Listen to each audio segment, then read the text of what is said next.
Hi friends, எல்லாருக்கும் நமஸ்காரம். இன்றைக்கு நம்ம சேனலில் ரொம்ப ஸ்பெஷலான நல்ல டேஸ்டியான நான்வெஜ் டேஸ்ட்டில் செஞ்செடுத்த ஒரு ஸ்பெஷல் குழம்பின் ரெசிபி தான் பார்க்க போகிறோம். வெஜிடேரியன்ஸ்னுக்கு ரொம்ப பிடிக்கிற மாதிரி தான் இது தயார் பண்ணியிருக்கிறது. மீன் குழம்பிൻ്റെ அதே டேஸ்ட்டில் தான் இது நம்ம தயார் பண்ண போகிறது. எப்படின்னு பார்க்கலாமா? வாங்க வீடியோக்குள்ளே போகலாம்.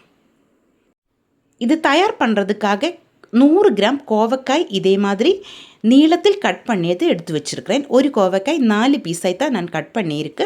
கூட 4 பச்சை மிளகாய், ஒரு பெரிய வெங்காயம் நைஸாய் நீளத்தில் கட் பண்ணியதும் இதிலேக்கு சேர்த்தியிருக்கு. இனி இஞ்சி பூண்டு பேஸ்ட்டு 1 டீஸ்பூன் சேர்க்கலாம்.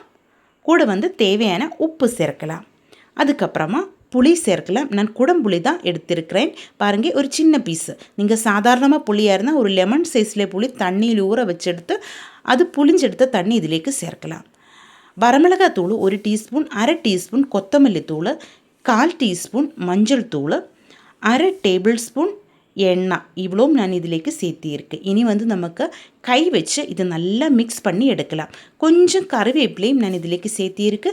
கறிவேப்பிலையும் போட்டு தான் நம்ம இது நல்லா பிசைஞ்செடுக்கணும். கை வச்சு நல்லா ப்ரெஸ் பண்ணி தான் நம்ம இது பிசைஞ்செடுக்கணும். உங்கள் கையில் கோவக்காய் இல்லைன்னா பச்சை வாழைக்காய் இதிலேக்கு சேர்க்கலாம். இந்த கோவக்காய்க்கு பதிலாக பச்சை வாழைக்காய் வச்சும் இந்த குழம்பு செய்யலாம். இப்போ இது வேகிறதுக்காக தேவையான தண்ணி நான் ஊற்றியிருக்கு. நம்ம கோவக்காய் வெந்து வர்றதுக்கு கொஞ்சம் டைம் எடுக்கும். அதனால் லோ ஃப்ளேமில் ஒரு 7 முதல் 10 நிமிஷம் வரைக்கும் வேக வச்சு எடுத்துக்கோங்க. அது வெந்து வருந்த டைமில் 1/2 கப்பு தேங்காயிலேக்கு 4 சின்ன வெங்காயம், 1/4 டீஸ்பூன் மஞ்சள் தூள் இவையே போட்டு நல்லா ஃபைனாக அரைச்செடுத்துக்கோங்க. இந்த குழம்பின் டேஸ்ட்டு கடுகு தாளிக்கிறதுல தான் இருக்கும். அந்த டைமில் இன்னும் சில இன்க்ரீடியன்ட்ஸு நம்ம இதிலேக்கு சேர்க்க வேண்டியது இருக்கும். இப்போ நல்லா கோவக்காய் வெந்து வந்துருச்சு. ஆனால் கொஞ்சம் உப்பு கம்மியாக இருந்தது. அதனால் இன்னும் கொஞ்சம் உப்பு கூட நான் சேர்த்தியிருக்கேன். நான் இதிலேக்கு குடம்புளி சேர்த்திருந்ததுனால கொஞ்சம் புளி அதிகமாகும். அதனால் இதில் நின்று இப்போது குடம்புளி எடுத்து மாற்ற போகிறேன். அப்படியே நம்ம இந்த குழம்பில் வச்சுட்டே இருந்தால் குடம்புளியில் நின்று இன்னும் புளி இறங்கிட்டே இருக்கும். அதனால் நான் அது இதில் நின்று எடுத்து மாற்றியிருக்கேன். அப்புறமா இந்த தண்ணியெல்லாம் ஓரளவுக்கு நல்லா வற்றிச்சு எடுத்துக்கோங்க. பின்னாடி நம்ம அரைச்செடுத்து வச்ச தேங்காய் இதிலேக்கு சேர்த்தி நல்லா மிக்ஸ் பண்ணி எடுக்கலாம். கொஞ்சம் தண்ணி கூட மிக்சியோட ஜாரிலே ஊற்றி அந்த தண்ணியும் நான் இதிலேக்கு சேர்க்க போகிறேன். ஸ்டவ் மீடியம் ஃப்ளேமில் வச்சுக்கோங்க.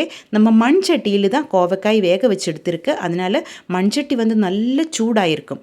அதனால் இது கொதிக்க விடக்கூடாது. லைட்டாக ஒன்று கொதிக்கிறதுக்கு ஆரம்பிக்கும் போது நமக்கு ஸ்டவ்வில் நின்று இந்த மண் சட்டி மாற்றி வைக்கலாம்.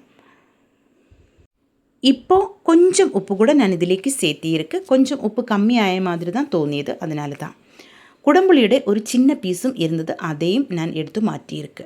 இப்போ பாருங்கள், இது லைட்டாக ஒன்று கொதிச்சு வந்துடுச்சு. இந்த டைமில் ஸ்டவ்வில் நின்று நமக்கு மண் சட்டி மாற்றி வைக்கலாம்.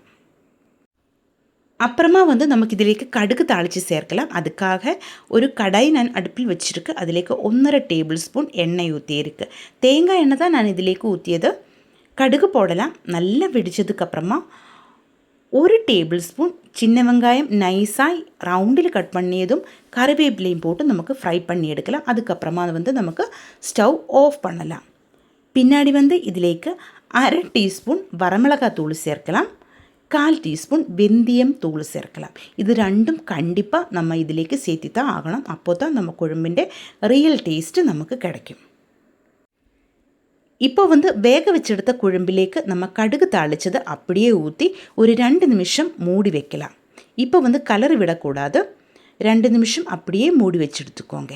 பின்னாடி நமக்கு இதை நல்லா கலர் விட்டு மிக்ஸ் பண்ணி எடுக்கலாம். நம்ம கடுகு தாளித்த எண்ணெய் எல்லாம் நம்ம குழம்பில் நல்லா மிக்ஸ் ஆகும். நல்லா கலர் விட்டு எடுத்துக்கோங்க. நம்ம சூப்பர் டேஸ்டான மீன் குழம்பிൻ്റെ அதே டேஸ்ட்டில் கோவக்காய் குழம்பு ரெடி ஆகிருக்கும். வெஜிடேரியன்ஸ்னுக்கு ரொம்ப பிடிக்கிற மாதிரி தான் இந்த குழம்பு. நல்ல டேஸ்ட்டாக இருக்கும். சாப்பாட்டில் பிசைஞ்சு சாப்பிட்றதுக்கு கண்டிப்பாக நீங்கள் ஒரு தடவை ட்ரை பண்ணி பாருங்கள். இந்த வீடியோ உங்களுக்கு பிடிச்சிருந்தால் சேனல் சப்ஸ்கிரைப் பண்ணுங்கள், லைக் பண்ணுங்கள். கேரளா ரெசிபிஸ் பிடிக்கிற ஃப்ரெண்ட்ஸுக்கெல்லாம் நீங்கள் இந்த வீடியோ ஷேர் பண்ணி கொடுங்க.